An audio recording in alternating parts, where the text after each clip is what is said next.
Bonjour, mon nom est Carl Vildechêne, associé au cabinet Consultation Contact Monde à Montréal.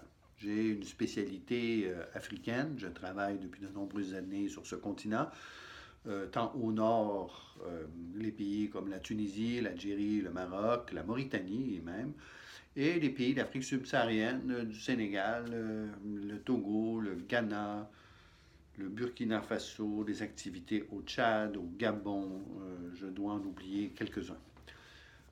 Pourquoi je me présente à vous aujourd'hui? On me parle d'un fonds d'investissement multisectoriel pour l'Afrique. Est-ce que c'est important? Est-ce que c'est nécessaire pour les activités? Bien sûr, il y a déjà eu un fonds similaire mis en place lors d'un gouvernement précédent. Un fonds important qui avait été organisé la moitié secteur privé et la moitié secteur public. On a mis un montant d'argent assez impressionnant pour pouvoir faciliter l'accès à des activités sur le marché africain pour des entreprises canadiennes. Un fonds comme celui-là a donné des résultats très intéressants, en particulier pour des entreprises de grand calibre qui s'en sont servies. Évidemment, on comprend très bien que malgré un léger réchauffement de nos institutions financières canadiennes par rapport à l'Afrique, on est loin de l'ouverture qu'on peut obtenir sur des marchés latino-américains, asiatiques ou nord-américains. L'Afrique dérange encore un peu, elle suscite un peu d'angoisse, surtout en ce qui a trait au paiement pour toutes sortes d'activités. Alors, c'est évidemment qu'un fonds d'investissement, s'il existait, serait une plus-value pour nos entreprises canadiennes pour se permettre d'aller sur ces marchés et de pouvoir rassurer ainsi leurs banquiers. Évidemment, il y a déjà des outils qui sont en place, par exemple chez Exportation Développement Canada, certains outils qui permettent de marginaliser une partie d'un contrat qu'on a avec un partenaire étranger pour permettre à sa banque d'augmenter la marge avec laquelle nous avons. C'est de l'argent pour des entreprises qui ont de l'argent et non pas de l'argent pour des entreprises qui n'en ont pas.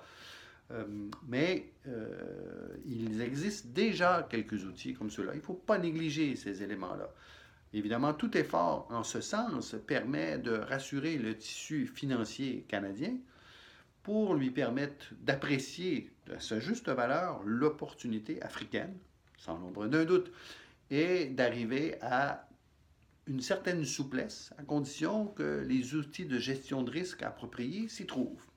Certaines entreprises qui financent des projets en Afrique sont spécialisées dans cette gestion de risque et comprennent très bien comment faire. Et ce sont des projets qui sont souvent beaucoup plus rentables, à un peu plus long terme, bien sûr, que des projets réalisés ici en Amérique du Nord, mais ô combien intéressant et une rentabilité qui, évidemment, surprend en bout de course, à condition, bien sûr, que la gestion des risques soit faite de manière pertinente pour s'assurer d'un meilleur fonctionnement d'un projet.